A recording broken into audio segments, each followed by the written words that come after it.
both those deals fell apart. Canon suddenly didn't have the money to shoot them, and Albert Pune comes up with the idea to let's try to recoup what we spent already. Like, I will write a movie that uses the sets we built, the half-built sets from Spider-Man, and the costumes and everything, and the actors we've already gathered here for Master Universe 2. Yes. This episode is brought to you by the best-selling book, Rise of the Filmtrepreneur, How to Turn Your Independent Film into a Money-Making Business. Learn more at filmbizbook.com. I'd like to welcome to the show Austin Trunick. How you doing, Austin? I'm doing very well. Thank you for having me on, Alex. Thank you for coming on, man. You reached out to me about your new book. Hold on. I need to work out just to get this up. It's the Canon Film Guide, Volume 2, 1985 to 1987. This, out of all the guests I've ever had, yours is by far the thickest book I've ever had on the show. And this is, by the way, part 2. So that means there's another part 1, which is as big, if not bigger than that. And for everyone listening, if you want to learn about Canon Films, the 80s, amazing film studio, sit back and relax, because we're going to be talking about one of my favorite parts of the 80s and the 80s growing up, because I'm not sure if you know this or not, Austin, but I worked at a video store in 88 to 93. I think I was going there too. And I saw all of these boxes. And as I was skimming through, because God, I can't read it all, but as I was skimming through the book, I was like, saw that one, saw that one, saw that one. And if I didn't see the movie, I remember the cover. And the boys were very good at putting the cover together. But all right, so for everybody listening, Austin, the first question is, can you tell everybody what Canon Films was and why are we talking about them all these years later? Because there's a lot of film studios that were around in the 80s. There was Orion Pictures. There was, in New World. There's so many, really great. But why is Canon? What is Canon, and why does it have this kind of grab on the zeitgeist, as you will? Well, Canon is a company, as far as what we think about usually when people refer to as Canon, they're looking at Canon in the 1980s, when it was under the command of two Israeli cousins, the producers named Menachem Golan and Yoram Globus, who had bought the company in 1979 and started pumping out these films in 1980. And these started as really exploitation pictures, low budget, very low budget movies that they start out, but those snowballed really quick. The movies got bigger, they had some success, they were able to make basically bigger and better movies and more films. This was a company that very much recognized that there was a market, especially at the time, 1980, 81, 82, market in the video stores. Rentals were new, home video, and there's a big space for content.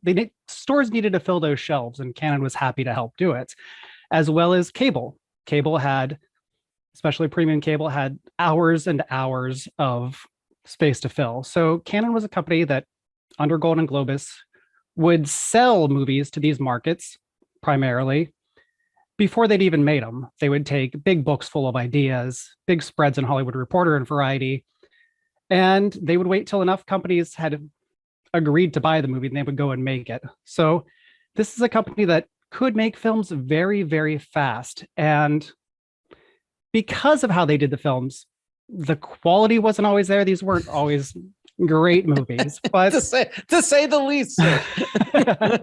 but they were entertaining. And if you're a fan of especially B movies, a lot of great magic can happen when a movie is shot for half the budget it needs and half the time it needs. This was a company that could have an idea marketed at the Cannes Film Festival in May and have it in theaters that fall. So that was how quickly Golden Globus worked.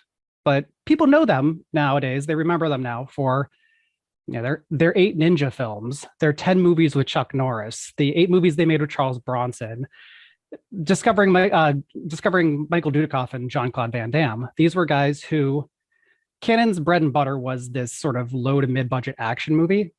And if you were in the video store, especially in the action section, but really Yeah, you couldn't go anywhere at a video store probably when you worked there without being able to spin around and knock 5 or 6 Canon boxes off of a shelf, no matter where you were standing in the video store. It's pretty remarkable what these guys did. And I think it was, and I've had Sam Furstenberg on, and Sheldon Lettich on the show. We've talked canon in the past, but I think when I talked with Sam, I think it was the kind of like we were talking about, because he was there with the boys almost from the beginning. He was there with the ninja movies and all that kind of stuff, which we'll get into in a minute. But it was a perfect storm of these crazy guys making these crazy movies at a time when there's 2 new technologies coming on that needed content. And the studios were scared of VHS and home video for probably a good 5 or 6 years, that they didn't want to put anything on VHS, and cable was like, what's this cable thing? I'm not sure, all this stuff. So there was a hole that Canon filled a lot of content in. And would it be fair to say that once the studios decided to come in and start flexing their muscle, Canon kind of lost its marketplace, couldn't do what it was doing in the early 80s? Because you don't hear about Canon in the 90s, right. Not really. And then obviously after the 90s, you don't hear them at all, really. So what happened what was the kind of downfall of Canon, and why didn't it continue? Well, Canon, there were, again, a perfect storm of things going wrong. There were several factors that contributed to it. One was that their movies got bigger.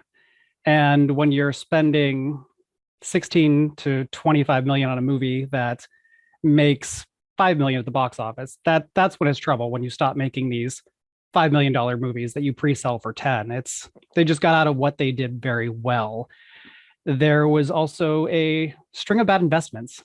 Canon took a lot of money that they had earmarked, was given to them to invest in films, and they used that to buy Thorny MI, Elstree Studios, the studio where Empire Strikes Back and Raiders of the Lost Ark was shot, and Canon only ended up shooting 2 movies there. But if you're a company that makes mid-low budget Chuck Norris movies, I don't know what you need with the biggest production facility in London.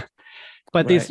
they made a lot of bad investments with money that they should have spent on movies. That bit them very quickly. And then, as you mentioned, by the late 80s, the studios were no longer afraid of these formats. And when you're competing on the shelves with the studio action films, with your Dirty Harrys and your other Clint Eastwood movies and Lethal Weapon and things like that, that's suddenly when your low budget action film just isn't going to compete. It isn't going to command the same amount of real estate on a video store shelf or in cable rotation. So they really got kind of pushed out in those markets that they were early adopters, one of the earliest studios to really embrace. Yeah, and it's interesting because as I was scanning through your book, I also saw at least two Lethal Weapon ripoffs. The one with Billy D. Williams, and then there was the obvious Indiana Jones ripoff with Richard Chamberlain, a Firewalker with Chuck Norris and Louis Gossett Jr., which is kind of like a mix, I guess, of Lethal Weapon and Indiana Jones. It was kind of like this weird hybrid. I mean, as I'm saying it, it sounds awesome. As I'm talking about it out loud, I'm like, you know what? I think I should go watch Firewalker again. And then you watch it for 15 minutes and you go, oh, okay, I understand. I understand now. So the success that these guys had early on, well, the big thing that I think will be on their gravestone is they brought ninjas into the mainstream. There was no talk of ninjas prior to, I think it's not American Ninja. I think it was Revenge of the Ninjas. If I'm Enter the Ninja. Enter the Ninja. Yes. Yeah, that was the first ninja movie that came into American audiences, because before that it was. But it's so hard to tell people what an impact that was, because I had a ninja throwing star. I had a ninja outfit. I was 8, 7. I was going to ninja stores where there were ninja like nunchucks and throwing stars, and there was ninja schools. Like you could go to a jujitsu school, you can go to a ninja school and like, you know, train in the dark. It was like this, it was insane. But this was all started by the Cannon boys when they brought the world ninja, and ninja had been around for ever in Japan. Right. I mean, it's how long has like ninjas? When did they first come into the world stage? It's what, like 1,000 years ago? Like, I don't even remember. Well, before, during the samurai period. Right, exactly. They were kind of like the more sneaky, less honorable samurai. The guys you got to do the dirty work. Right, they're assassins. They were assassins. So they brought ninjas into the world. And can you explain to the audience what kind of, I mean, impact financially, you know, Enter the Ninja had, to the point where they had, and then you could tell me how many other ninja movies did they make? Yeah, well, so Canon did two things with ninjas that really, I think, led to this explosion, this phenomenon, the ninja phenomenon of the 80s that led to you doing ninja stuff with a shirt swinging on pretty strong. And that was they put ninjas front and center in the movie. There had been a couple ninjas in movies. The Octagon, Chuck's one of his early ones. He fought them, but they looked like, you know, bad guy martial artists in pajamas. They weren't the cool ninjas that we do in the 1980s. They put them at the center and they made them awesome. They got Sho Kosugi to really come in. He was a guy who was an expert. He was a martial artist, but an expert on ninjas, and brought a lot of the tools, a lot of the weapons, a lot of his students to help on these films. And Sho Kosugi played the bad guy in Enter the Ninja. But so cool. The movie opened with Sho Kosugi just demonstrating all of these different ninja weapons against a black screen. And really, these are the weapons that we associate with ninjas. This is something that, to talk about the impact that Enter the Ninja had in 1981. Historically, a nunchucks are not something you would ever associate with ninjas before that. That was not a weapon they would use. That's not really a stealth weapon. But Menachem Golan, the colorful head of Cannon Films, the director of Enter the Ninja, had seen that in Enter the Dragon. Of course, Enter the Dragon, Enter the Ninja, you can draw a little line there. And he wanted nunchucks in his movie, even if they weren't historically accurate. So those became part of that film. And now, you know, any kid who grew up with Ninja Turtles and who loved Michelangelo as their favorite character can thank Menachem Golan for turning nunchucks into a part of the ninja canon, really, with a single N. But the movie did very well. The sequel, directed by our friend Sam Furstenberg, did even better. And Cannon continued really putting these out as fast as they could. Revenge of the Ninja followed. Ninja 3: The Domination. Which is a classic. I mean, let's just throw it out there right now. I know it's Quentin Tarantino's favorite, one of his top 3 favorite Cannon films is Enter the Ninja 3 or Revenge of the Ninja 3, whatever the hell, the Domination one. Which is like part Flashdance, part Exorcist, part ninja movie. Yeah, a little bit of Poltergeist sprinkled in there. And a little bit of like, why not? That is just brilliance. But then what I found fascinating is that he's like, we need to throw an American in there. And he's like, you know, what would be cooler than just having ninjas? Wow, American ninja. That would be kind of cool. Like a white guy doing ninja stuff. And boy, was he right. I remember seeing American Ninja in the theater. That's how old I am. And American Ninja is a great film. It turned Michael Dudikoff from being a minor comedy actor. He had done Bachelor Party with Tom Hanks. He was a friend in that, and Happy Days. And you can see him in minor roles in the early 80s. And then suddenly he's an action star, not the top tier. You know, he's not in the same as your Stallone or Schwarzenegger, but in the video stores, he was a recognizable brand name by the late 80s. And yeah, American Ninja is an example of Cannon. I like to call it Cannon magic. They took a relatively low budget, but they shot this movie in the Philippines. They got a director like Sam Furstenberg who could work in the fast limitations, the low budget, and great stunt choreographer. Just they really spent what money they had, went onto the screen, and it looked very cool. American Ninja is what what impresses me is this is a lot of the same crew since they shot in the Philippines that had worked on Apocalypse Now, that were trained for that movie, had spent all that time 3 years, making that yeah, film. like Yeah, 3 years yeah, for Francis, yeah. had gone through that gauntlet of fire, and then were sitting around in the Philippines for a few years and got hired on these Chuck Norris movies, on these ninja films, over and over again in the mid '80s. And if you look at any of those jungle movies that Cannon did, primarily shot in the Philippines, they look good, and a lot of it is because they have this crew that was available, that was well trained, that could be hired for Pennies on the dollar. Yeah, compared to what in Hollywood would have cost much more. Yeah, because they did the Missing in Action series with Chuck Norris, and let's talk about Chuck, because I mean, did Chuck do? I'm trying to remember, did Chuck do any movies outside of Cannon? Like, I mean, because Invasion USA and the Missing in Action series, and it was Octagon. The Octagon was pre-Cannon, so Chuck had done some movies in the late '70s and early '80s, really low budget martial arts pictures, lower budget than Cannon, actually. But he was somebody, he was a former karate champion at that point. He was well known for owning karate schools and having this sort of a celebrity in the martial arts world. But he wanted to be an actor, and his early independent productions did fairly decent for sort of the grindhouse martial arts audience and venues that they played. But when he got to Cannon, they took him. He was in his mid 40s at that point. Right. And he was my age, for God's sakes. He had gray. I mean, it was like, he's my age at this point. Yeah. Yeah. He's a middle-aged, retired, like ex-karate champion. Right. And Cannon turned him into a box office star. He had #1 movies with Missing in Action and Invasion USA for Cannon, and other movies that were huge when they came out. If not Delta Force, did he do Delta Force? Delta Force was with Cannon, and it's something that, again, it wouldn't have.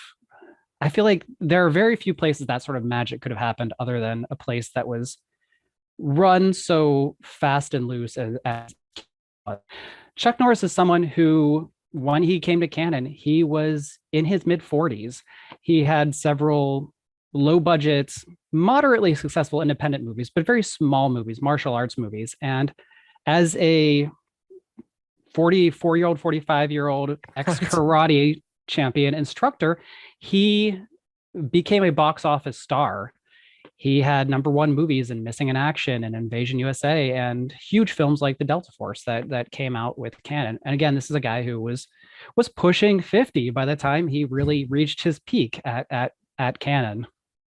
It's pretty remarkable too, because I remember like Invasion USA, watching Invasion USA on HBO or Cinemax or something like that, and all my family was watching around, like sitting around watching it, and it was like the coolest thing you'd ever seen in your life. It was just such a, I mean, but Chuck, before Cannon Chuck and after Cannon Chuck, and after Cannon Chuck, which is, again, he's probably my age at that point, in his mid 40s, turned them into a complete movie star.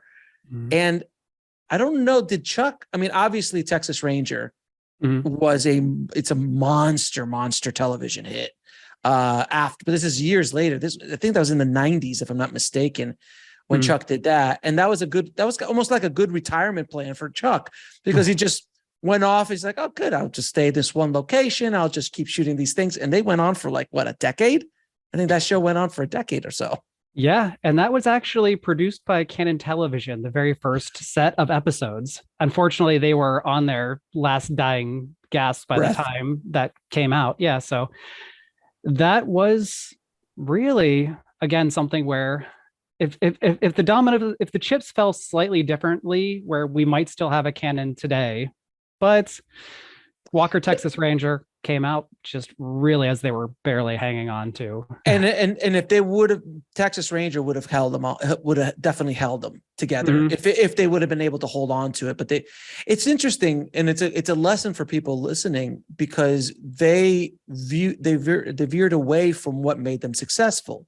They started being bigger and bigger because I'm assuming ego got into place, and like, I'm going to buy L Street Studios. I'm going to be as big as Warner Brothers. And I already saw, you could start seeing it in the movies that they were attempting to make, so like, and because I don't want to skim over these movies because they're such great, amazing things, but Superman 4, The Quest for Peace, arguably just one of the most horrific things I've ever seen in my life. It's up there with The Room. It is just one of those things that you watch and you're just like, what? And I know Christopher Reeve only agreed to do it because it was something to do about nuclear. He wanted to make a commentary about nuclear proliferation and how it needed to stop. And he didn't direct it, but he had a lot of creative control over the project. Is that a fair statement? That's correct. Cannon basically checked 3 boxes for Christopher Reeve, who a few years earlier had gone on the record. He'd gone on every talk show saying he would never play Superman again. He backed out of his cameo in Supergirl movie, even because he was so done with Superman. But they offered him creative control of the plot. He also got to direct some of the some of the action scenes. They gave him a lot of money that played into it, obviously, but they took on basically a pet project of his called Street Smart. Oh yeah, I remember that was a good project too. A great movie. Morgan, and a young Morgan Freeman or a younger Morgan Freeman. Yes, a 50-year-old Morgan Freeman, actually. His first Oscar nomination. How old is Morgan? Jesus. I mean, he's God. He is God. He literally is God. He doesn't die. He's just there. He just keeps going and going. God bless his heart. No, because I remember him in Street Smart, and that was a dark, edgy film for Christopher Reeve at the time. Morgan Freeman, I think, ages 1 year for every 10 that actually pass. Cat years. It's like cat years. It's like cat years. It's like cat years. So Street Smart was a movie that Christopher Reeve wanted to be disassociated with Superman. He was afraid of only being seen as, this man in a cape and tights. And one of the things he thought would get him away from that was having a critical and commercial success that was something that was very different. So Street Smart was it was a script that he'd had for a while, and he took to Cannon because he wanted to get it made. It's about basically a journalist who lies about a story. He makes up his story in this magazine profile, and it leads to this sort of great success for him. He becomes a television reporter. He gets his own news show. He's the talk of New York City, but it's all based on a lie. And it's a lie that closely resembles the life story of a character played by Morgan Freeman, a pimp named Fast Black, who is on trial at the time for homicide, for killing somebody. And Morgan Freeman's character sees this as an opportunity to sort of give him an alibi, use Christopher Reeve's character's notes to give him an alibi. And it's a great film about these two characters who are just sort of using each other, and they're both awful people. Christopher Reeve plays a character who could not be further away from Clark Kent. Right. They have the same profession, but one is just despicable, and the other one is this symbol of everything that is great and in humanity in our world. And it's a movie that Cannon made for a very low budget and was very well done. It was very well reviewed, and it earned Morgan Freeman his first Oscar nomination. I'm not sure offhand out of how many, but many Oscar nominations that have come since. But unfortunately, it came at a time where Cannon, when they had a movie that was good, I want to say good in the, I guess, critical sense, that it's getting great reviews, it's getting awards buzz and things like that. Cannon did not know really what to do with that. They couldn't. Right. They couldn't. Unlike the Weinsteins with Miramax, they knew what to do with that. They built the 90s around. And in many ways, I think Miramax is almost a sequel to Cannon, but a higher quality sequel, bringing in foreign films and we'll do the disclaimer, Harvey is an evil, horrible human being, but what that company did in the 90s cannot be ignored without question. And I think it's almost like that because they knew exactly what to do. And that's another thing is like, we all make Chuck Norris and ninjas and all that stuff, but they made some really good movies. Runaway Train, 52 Pickup, Fool for Love, with Kim Basinger and Sam Shepard. I mean, and the list goes on. There's a bunch of great movies, right? Yeah, this is a company that, again, Canon, their bread and butter were these action movies, these ninja movies, these Chuck Norris films, but they would take that money and they would channel it into a lot of times projects from great filmmakers, classic filmmakers who couldn't get them made elsewhere. And that's where you have people like Robert Altman approaching them for Fool for Love. You have John Cassavetes coming to them to make Love Streams because no other studio wanted to invest money in it. And John Frankenheimer as well. Yeah, John Frankenheimer, who had hit a rough patch in his career there and came to Canon. And there are many examples of that. Runaway Train was a script that had been written by Akira Kurosawa in the 60s and had been translated and been floating around Hollywood for 10 years and more.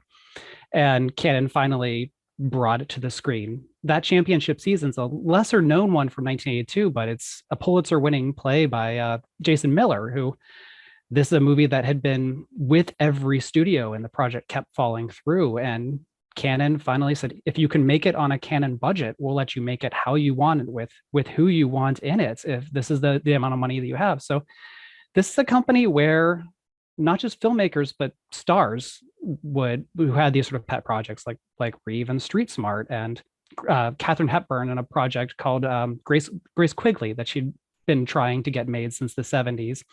They felt safe to bring these projects to Canon, especially by 83, 84, 85, when they really hit their peak. And Canon took chances. They took chances on movies that really the studios would not.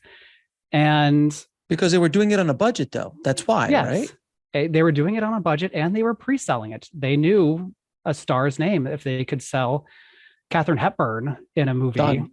Yeah, they could sell that around the world. And they'd made their money before it hit, it went before the camera. And the studios weren't doing things like that because they didn't understand how to work in that kind of budget range. And I mean, when I think of Canon, I think of AFM, I think of the Cannes film market. Those kind of, that arena is not where the studios play. That's where the budget of the craft service table of the studio projects play. I mean, they don't understand how to make money in that world. Even to this day, can you imagine? Yeah. I mean, I've talked to filmmakers who they're like, how much did you make your movie for? They go, I did a low budget movie. It was like only 10 million. I'm like, 10 million? Are you out of your, like, the rest of us live in a, sub 500,000, sub $100,000 budget world right now to make independent films. But it was they were so smart. So they looked like they were taking chances, but these guys were really good businessmen until the ego ran away. And I think one of the biggest one, there's two that come to mind. Masters of the Universe, which is pure magic. Absolute pure magic. If no one's seen it, there's so much stuff going on there. It's like an onion. There's a lot of layers. Courtney Cox is in it, Dolph Lundgren, Orko. I mean, it's just all beautiful and over the top. So I'll take both of them one at a time. So over the top, ridiculous concept. Yeah. Absolutely ridiculous. It's about an arm wrestling single dad who drives a truck across country, and he's going to the arm wrestling championship and he's trying to bring his son along. It sounds on paper horrible. And to be fair, it is in many ways. But to this young man, for years afterwards, when I would get serious, I would turn my hat around. And you know that business was about to get done. It just hit something so interesting in that age group. Where, because you look at it now, you're like, are you, dude, seriously? You have to turn your hat around, and then that's where you get the extra force to beat whoever you're going against. Like, it was just crazy. But at the time, I think it was Sam who told me this. It was Sam or Sheldon. I forgot who it was. But they wanted Sly at the peak of Sly's power. I mean, you're talking about 85, like it's, Rocky 3 and Rambo, and like he is the biggest star in the world. And they offered him, I think they called him up, and I forgot what the number was, but it was such a ridiculous number that Stallone said, listen, if you pay me $12 million, I'll do your movie. And they showed up with, I think it's 12 million. You probably know better than I do. So please tell the story of Over the Top, sir. Yeah, that is correct. With $12 million, they made, for a brief period of time, they made Sylvester Stallone the highest paid actor for any one single film. And this was a project that, I mean, Sly, supposedly, I guess he wanted to do it. It was something that the original script he liked, and it had sort of at the time, he was kind of catching a lot of flack for, Rambo toys being in store and all of his movies being so violent. And this is something that thought he could point at and say, oh, this family film that I've done, you don't have to take your kids who love me to go see Rambo. You could take them to see this. So that was his attraction to the project. Canon, Stallone was the biggest star in the world, really, at that moment in the 1980s, and especially for the types of movies that they made, and they were willing to throw that much money at them, and it made a big, giant splash. This is something that as soon as Stallone agreed to it, Canon took out the 2-page ads in every trade, and they would say, welcome Sylvester Stallone to the Canon family, making Over the Top, shooting soon. The problem was Canon, this was not a company that had $12 million sitting around in cash. They would usually take that money and they would make 3 ninja movies for that. So they actually, in reality, this Stallone exclusive was in the papers. They sent him $500,000 as a retainer, as basically an option on on him doing this, while they went out and then worked their butt off to get the money, sell all the rights internationally, sell the product placement. There's a wonderful amount of product placement in that film, from everything from car batteries to motor oil to Brute cologne. It's everywhere in that movie. And then finally they ended up getting Warner Brothers to come in and help distribute them with distribution. Yeah. And with the distribution and also some of the financing, that $12 million is also what paid Stallone for Cobra. A lot of people don't know that $12 million ended up getting 2 pictures of it. Warner Brothers Who did Cobra? Cobra wasn't Canon, right? That was a Warner Brothers deal. That was Warner Brothers, but Canon has the Golden Globus producers credit on it, and that is because of Over the Top. Warner Brothers wanted to do Cobra. Stallone was in line to do Over the Top with them, but when this deal, they got Canon to wait, like, push your shoot off by 7-8 months, so we can shoot Cobra, and we'll pay this whole thing. We'll pay this amount, and we'll get it done. You can have your movie afterwards. And Over the Top's a fun movie. Like, as a kid, I loved it as well. It was a movie that I wanted to arm wrestle all the time on my desk at school. But it's a movie that Stallone actually had. I mean, I guess any movie Stallone is involved with, he had a lot of input, but he took final pass at the script. So it's interesting to watch this. It changes greatly in that final Stallone draft. Makes it even more of a family-oriented movie, which is something I wouldn't expect. It's out a lot of the edgier. There's more violence in the original scripts that Stallone out of it, which is interesting. But also he directed it, and Stallone was there to advise. And if Stallone had a difference of opinion, they had an agreement to shoot it both ways. And Stallone got final choice of which version. So they would read a lot of the scenes. And to his credit, though, Glan didn't have ego about that. He's like, this Mr. Stallone, his movies have made how much money that he's directed. He's won Oscars. He's very successful. If he gives me advice, I'm going to listen. How he's basically addressed anyone asking them really, like, who was directing this. But they essentially co-directed a lot of the scenes. See it in the action. movie that makes arm wrestling actually, I think, look kind of interesting on screen for a that is really two large, sweaty men grunting and hands for about 30 seconds. Up makes it look like a Rocky fight in the section. You No, get pumped up. there's absolutely no question about it. You like that end sequence is absolutely a brilliant piece of filmmaking. Just the lighting, the way the skin, like it was. I mean, they used the star filter on it, so there's like the stars in the lights and the heat. I mean, they did a lot.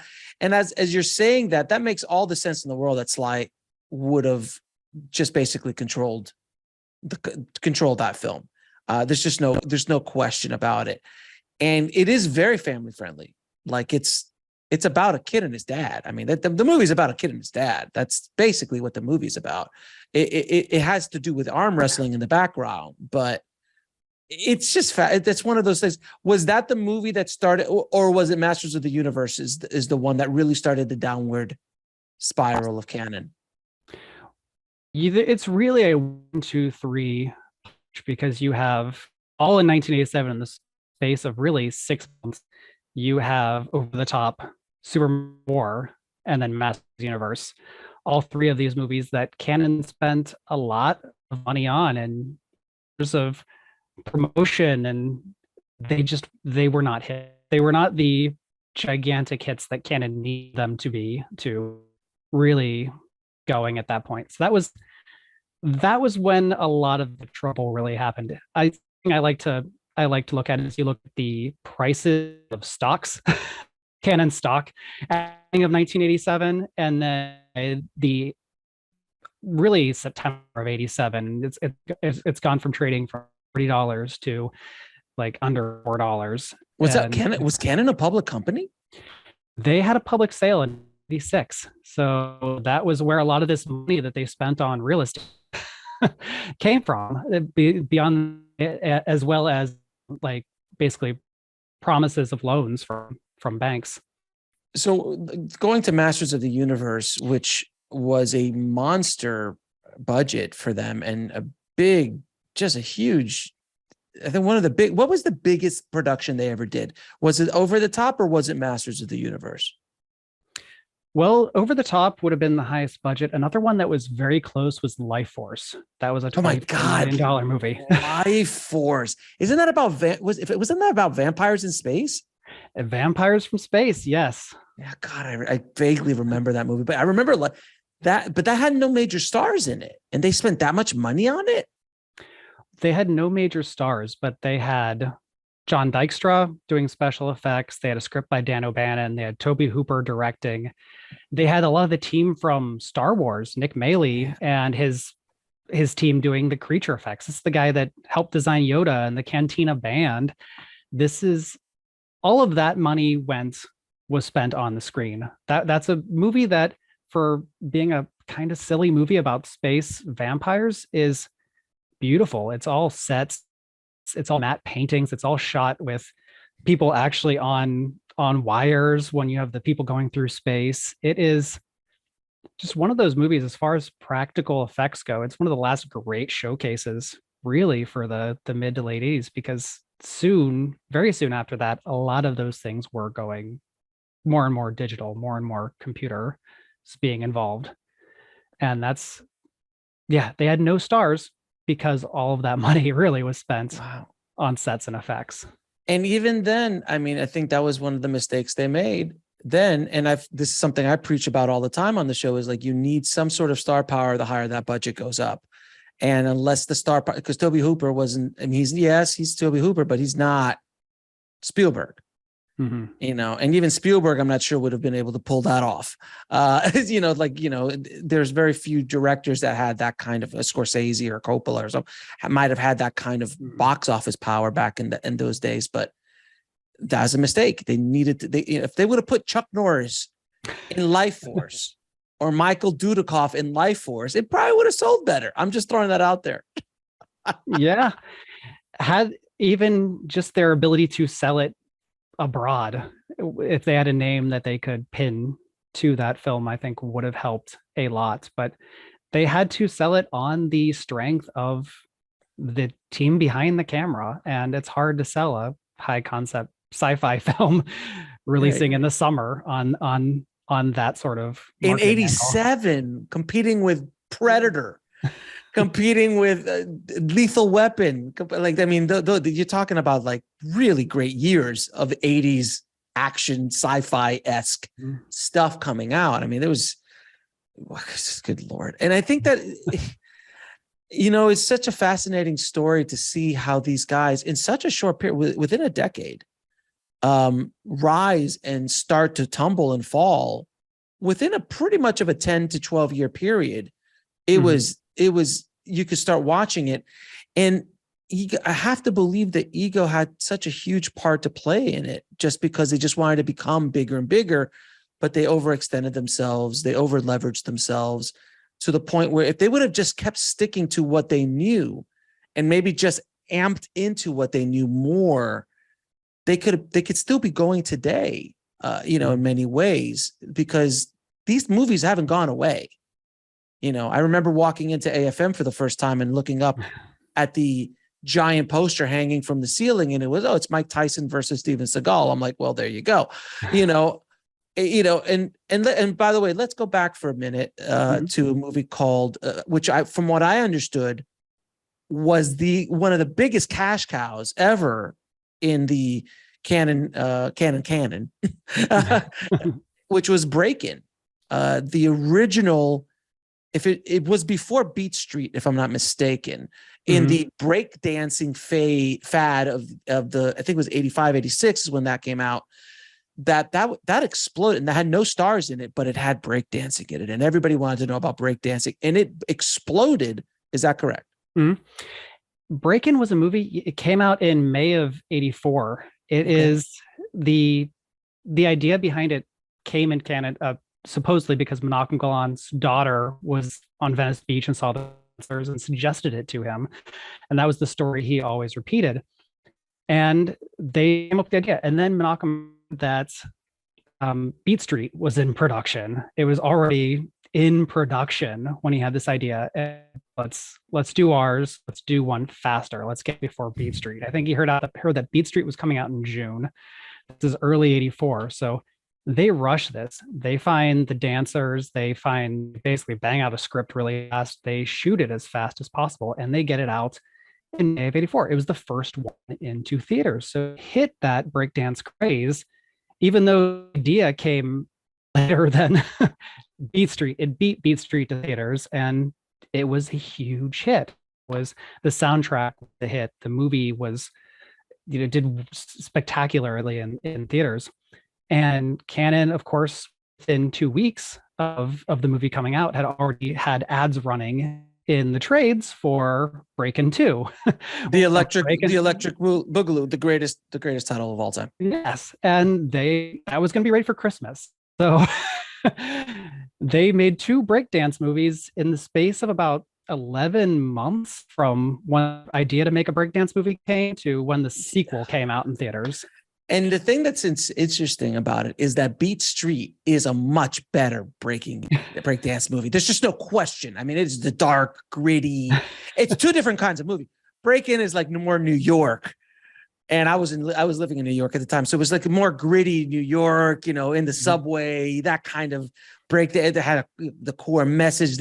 It's dark, death, all that kind of stuff. And then Break-In is kind of like the Disney-esque version of breakdancing, which was, everyone was like, haha, we're in sunny California. It was all great. So it was a completely different vibe. And I think at that moment in time, I think people wanted to see the fun, was it Ozone and Turbo. Turbo, yeah, the Turbo guy. And then of course you got to throw in the cute ballet dancer who needs to break dance and all this insanity on it. But there's one thing also about Break-In that I have a lot of canon trivia, as you can tell.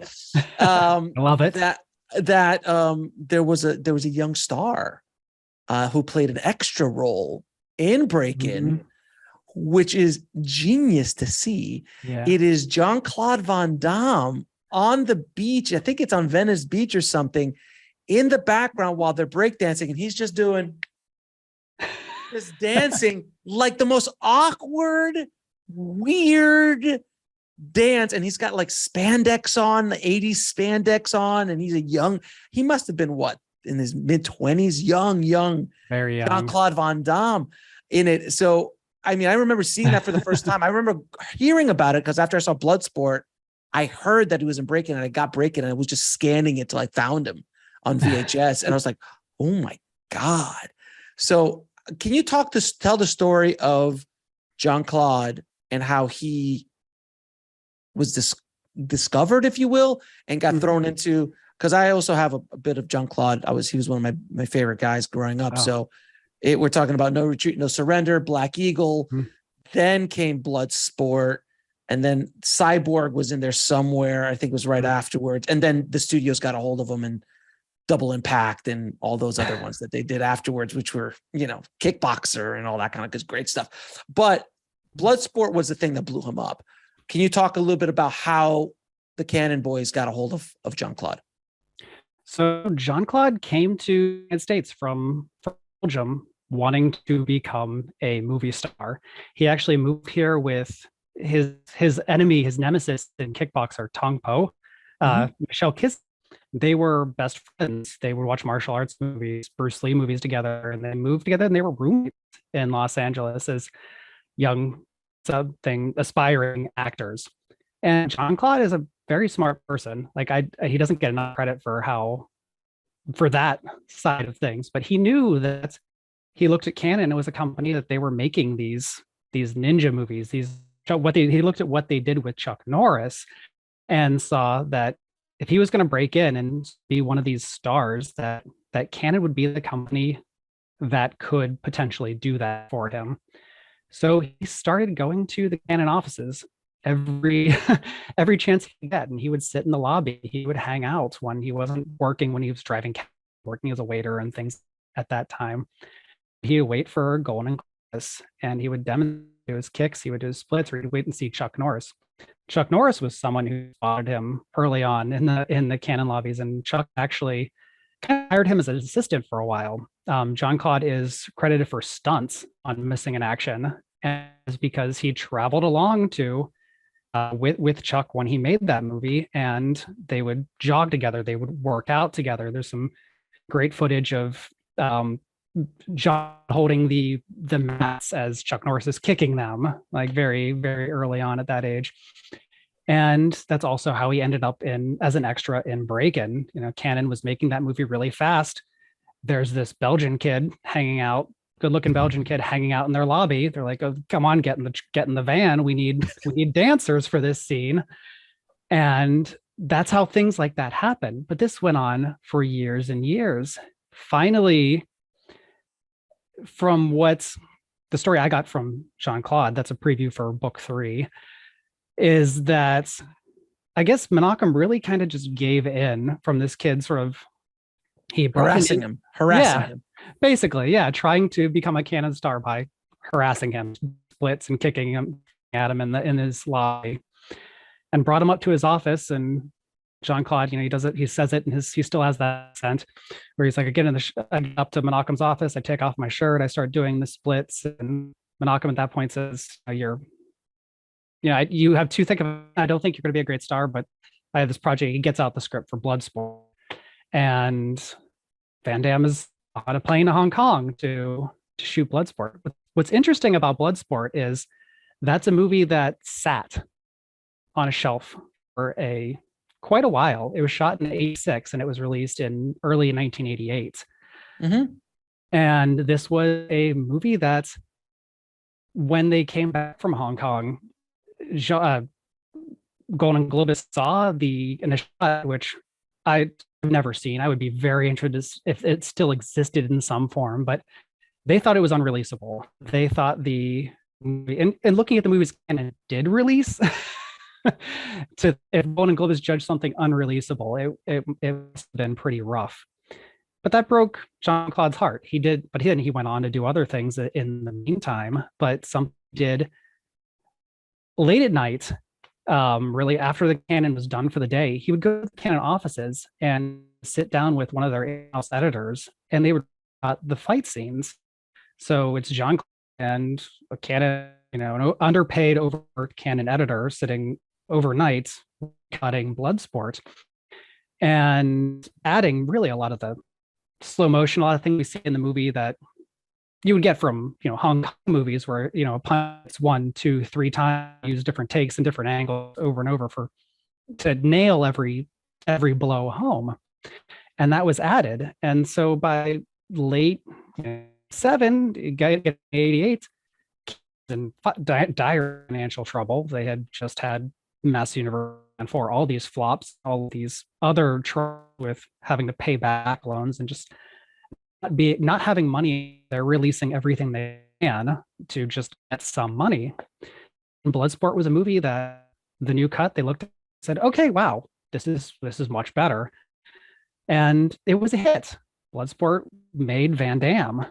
But you have to think, again, I'd mentioned earlier, if the chips fell differently for Canon in some way, had they released that movie, they had a better version of it in 86 initially, that could have been the hit. I'm sure if the film had landed like it did earlier on, even if it didn't make the money they needed, they would have signed Van Damme to one of their famous 6-picture contracts, 10-picture contracts. And again, there's a universe somewhere where and kept going into the 90s, but in that, because of the strength of this new star they had in Van Damme, but in the same sense, we wouldn't have had the Van Damme who gave us so many studio films like Hard Target and Sudden Death. And so it's interesting. It's one of those things. Canon, they did launch Van Damme, but they really fumbled how they handled it. That could have saved this. They could have saved this. They could have saved the studios. The studio's ass. I mean, essentially, because the two Chucks really ran the studio for a while. Chuck Norris and Charles Bronson, who was also in his 60s when he became a star with them. Yeah. God bless him, man. God bless him. God bless the boys. I mean, because the Canon boys for doing this, because I mean, good Lord, man. There's so much amazing so much amazing lore behind what they did in that decade and change. And it's just a fascinating story. It's a fascinating Hollywood story of how they were able to rise to the top of the indie space. And they were one of the early people to kind of create this whole pre-selling idea of like, give me a poster and I'll throw a picture on it and you give me money before the movie is even made, and I'll go make it then and give it to you to be able to finance their movies. If I'm not mistaken, correct? They were the kind of, they were the forefathers, if you will, of pre-sales and Can and AFM. They had, that was an idea they took from Corman, but they mastered it. They mastered the art of they did it very well, and they did it at the right time with having so many places to sell their product to in advance. And again, that led to so many movies that would never have been made. It also led to a lot of movies that weren't made, and lead me to wonder what could have been. Canon's a company that, if you Google unmade Canon movies, but if you look through any old Spider-Man, Spider-Man, 86 Spider-Man. Oh yeah.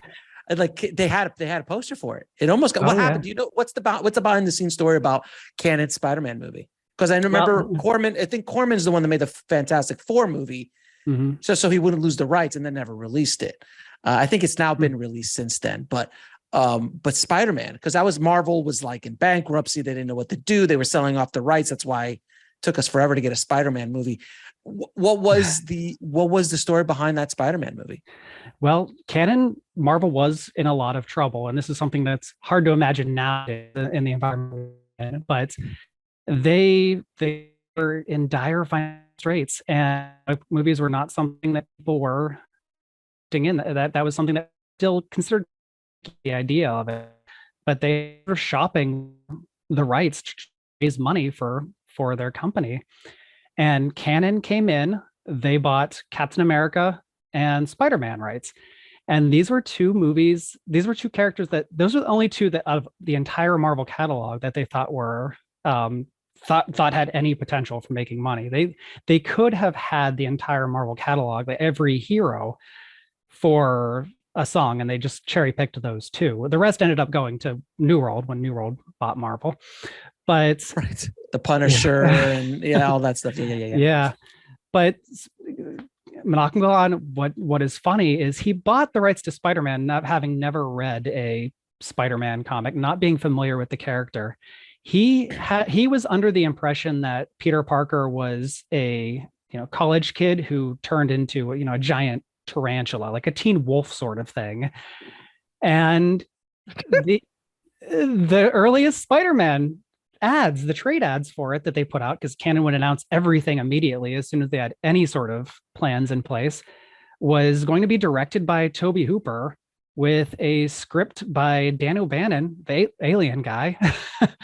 Right. And it was going to be a horror film. And I think what happened was Menachem had conversations with Stan Lee, and Stan Lee was like, this isn't he doesn't turn into a giant spider, right? And his senses came about. Like, I don't think that ever made it past like Menachem's earliest idea. There are scripts that exist to the canon Spider-Mans that were never made, but the Spider-Man canon movie was one that was in the pipelines forever, that half of the directors who ever worked with canon were attached to at one point or other. It started with Tobe Hooper. That was originally going to be the third of like 3-picture canon deal.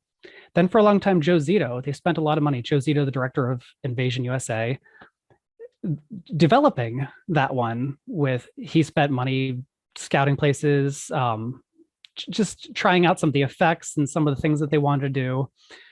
And then finally, towards the end of the Golden Globus era at Canon, Albert Pune, who gave us Cyborg and some really genius. It's just so good. Such a great, but that actually, if you want to ask what happened with Spider-Man, the Canon was in very bad financial shape, as I said, in 87, 88.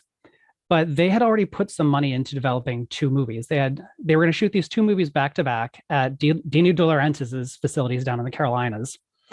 And the movies were going to be Masters of the Universe 2 and Spider-Man 2. How could they do 2? This is it before the first one was released? No, this was after. So they were still all in. They were still all in. They were still all in on Masters of the Universe. And they basically, both of these fell apart. But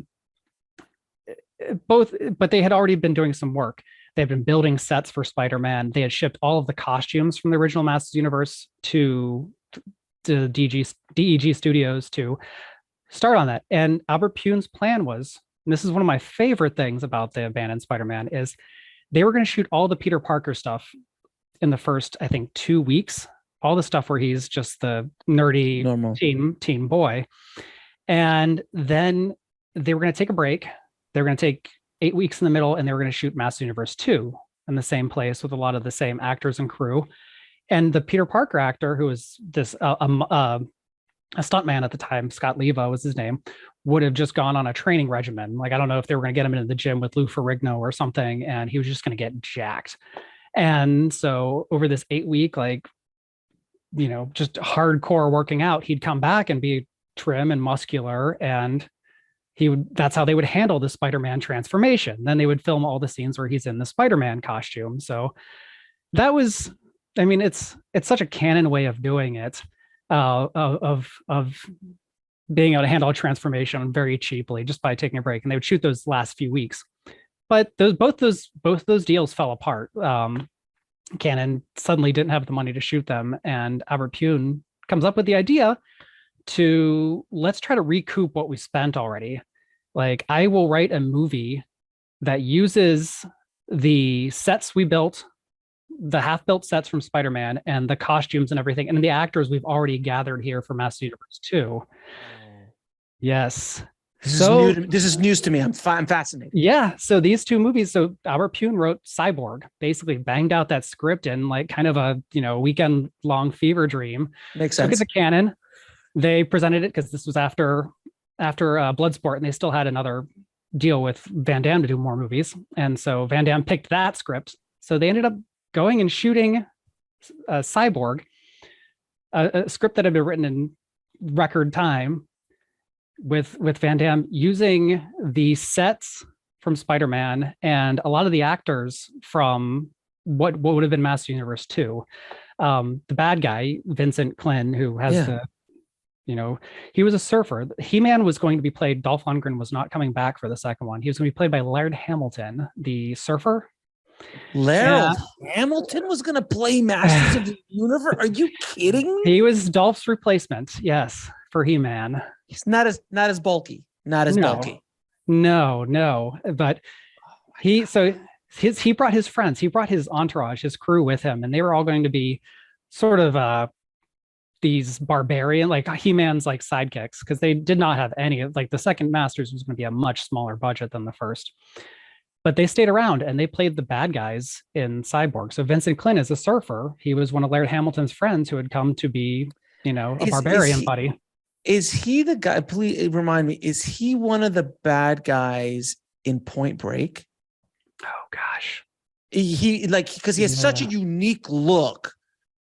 I remember he was one of the surfers, that surfer group of the gang that Keanu and Patrick Swayze again, a fight at the beach with like the Red Hot Chili Pepper dude and Anthony and a few other guys, and this other just big jacked up, very kind of almost Samoan looking. I think he might be the same bad guy. We'll have to look it up. Yeah, I'll have to look it up. I can't confirm right now. I can tell you he was a bad guy in Kickboxer too, but well, obviously. Yeah. So you are telling me that Cyborg, the Jean-Claude Van Damme masterpiece, was originally shot on the sets of the failed Spider-Man Masters of the Universe 2. Yes, Cyborg is the phoenix that rose from the ashes of the crumbled Masters 2 and Spider-Man. You can see bits of it in there too, if you know where to look for. Oh yeah, no. Now if I had the time to go back and watch Cyborg, I might one night that I'm bored, I'll find it and go back and scan it through it. But that'd be pretty amazing. And what I always remember so beautifully about Jean-Claude's movies is that every movie they would find a way to get the split in. Oh, like Cyborg has one of the best splits too. A split right between the two buildings, and it was like, oh my god, it was amazing. So, as we're talking about, Canon and what they've done, you mentioned Corman. Corman had been doing this since the 50s and has continued all this way, has not stopped. He doesn't have obviously the influence as he used to. He's in his late 90s at this point. That he did at one point, but he never lost money along the way and continued his bet, because it seems to me that he never lost his formula. He never tried to be bigger than what he was.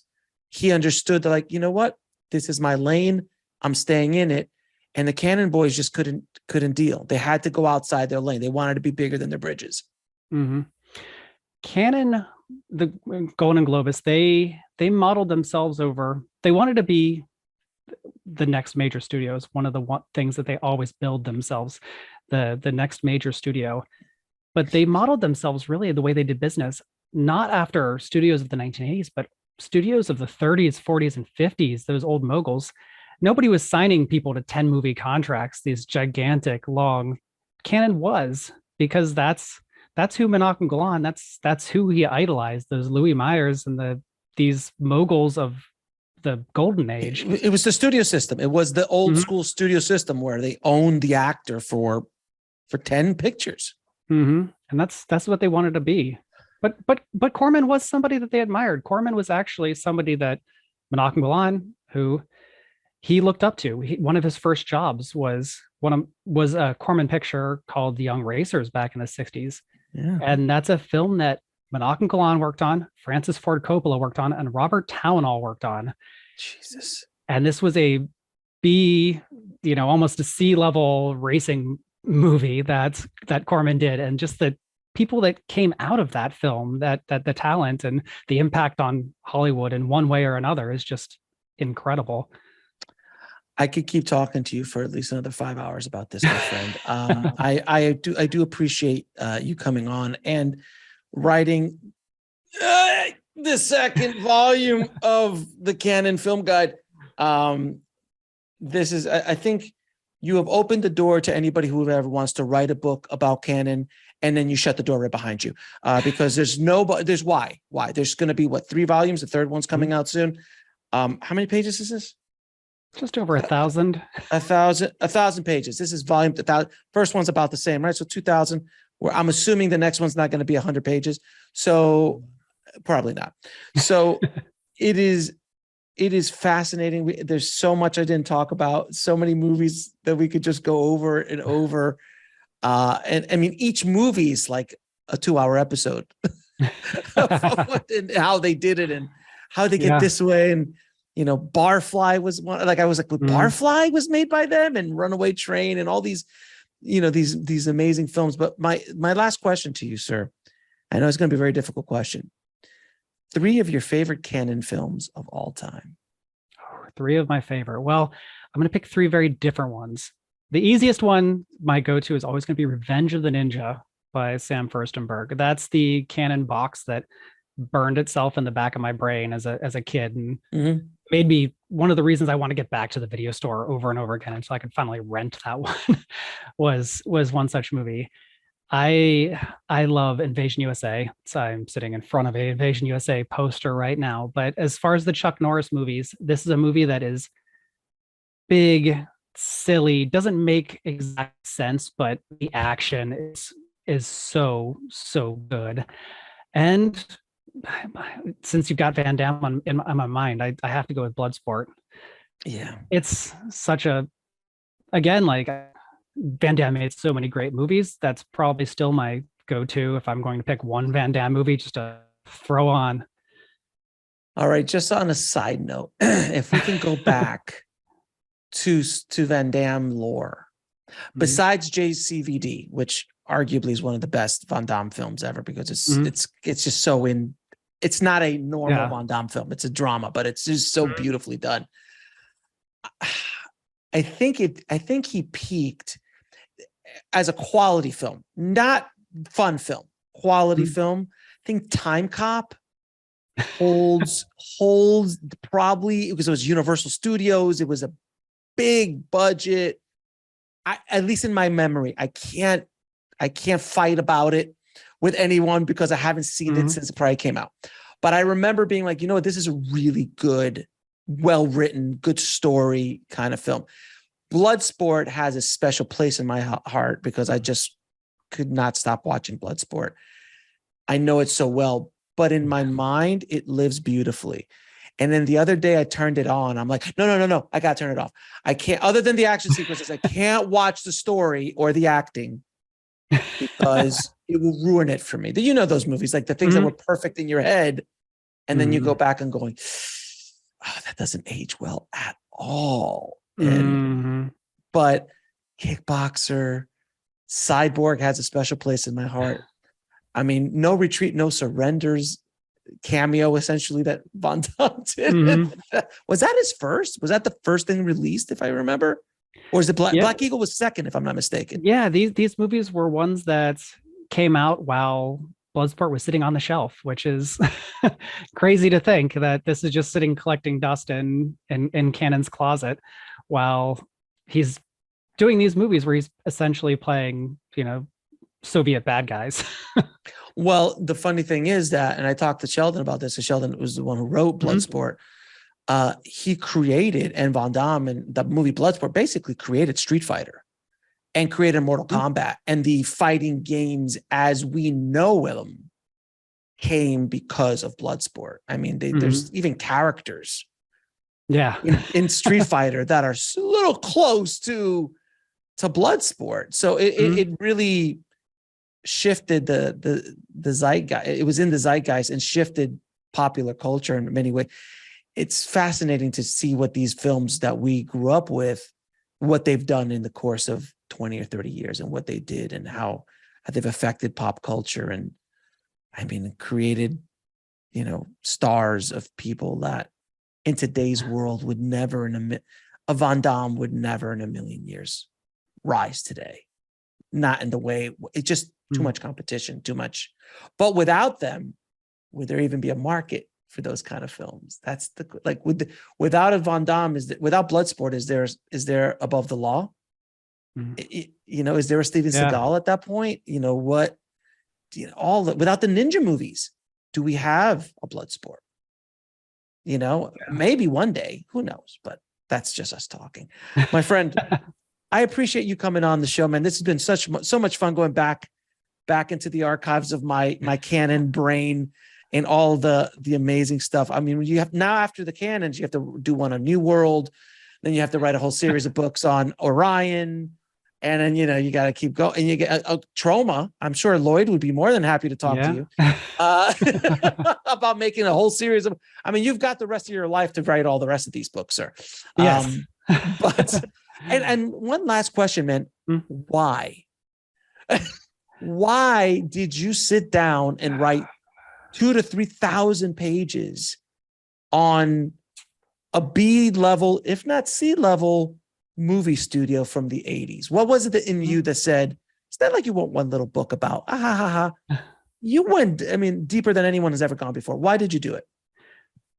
I fell in love with movies at my local video stores back as a youth, and Canon reigned supreme in those places. Even if they weren't the best movies or the hottest renters at that point, there were a lot of Canon movies. And when you went to the video store every weekend looking for a certain type of film, you encountered that. And it was ninja movies. It was Canon's ninja movies is what made me fall in love with movies. We're watching Chuck Norris films with my dad when I was probably way too young, Charles Bronson, things like that. They made movies that appealed to me as a young boy, I should say. And then after learning about them, if you start to peel back the cover of what Canon was, the stories behind these movies are as crazy as what happens on screen, if not crazier. How their genesis, how they were made, and how they came to be. And I wanted to find those stories. I wanted to hear every story I could from as many people that were there as possible and collect them in a place, because this is a company that did something that no one else did back then, and no one has done really since, the exact way they did it. And it's a very interesting, as somebody who loves film history, that fascinated me so much that I couldn't look away. I just basically, with almost any Canon movie, you can't really look away. It's kind of like watching a train wreck in a beautiful, wonderful way. It's watching these films. So, Austin, thank you so much for coming on the show, and thank you for putting this insanity together in volumes. I love that there's 3 volumes. The third one's coming out of this. There's so much stuff, and you've basically made a piece of film history that people can come back to in 100 years, and they'll go, this is fiction. This did not happen. This is not real. Hopefully they'll go back to this interview as well, if they find it on whatever YouTube is at that point, and look at this interview, and they'll go, no, it was real. Look, there's people talking about it. There was a poster behind the guy. We'll see what happened. But Austin, thank you again so much, my friend. And where can people buy this and buy volume 1, volume 2, and when is volume 3 coming out? You can find them anywhere books are sold. So your Amazons and your local bookstores can order them. If you got a brick and mortar bookstore, try to support that. That's always great if you're lucky enough to be in that position.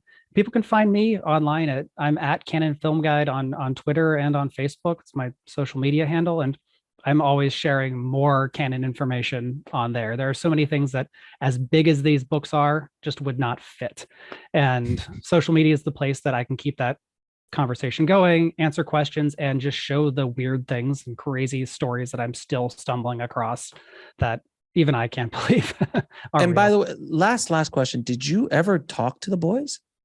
I have not, and not for lack of trying. I have tried so hard to get a hold of Yoram.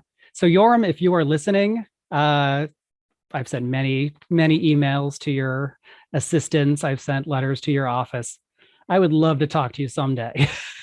That's my dream interview. That's the dream.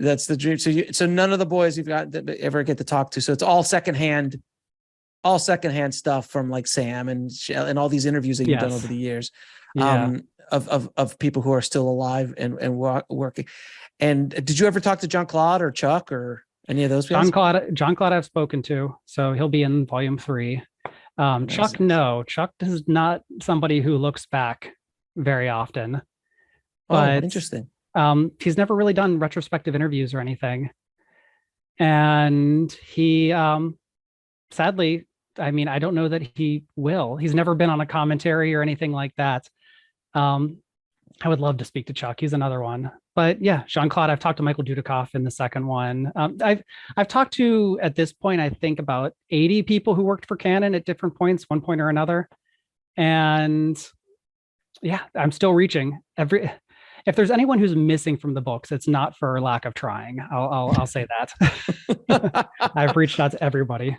Well, you've done an amazing job, my friend. So again, thank you so much for putting this together. And I appreciate your time today, my friend, and continue the good work you do. You're doing God's work, sir. You're doing God's work. Thank you. Thank you, my friend.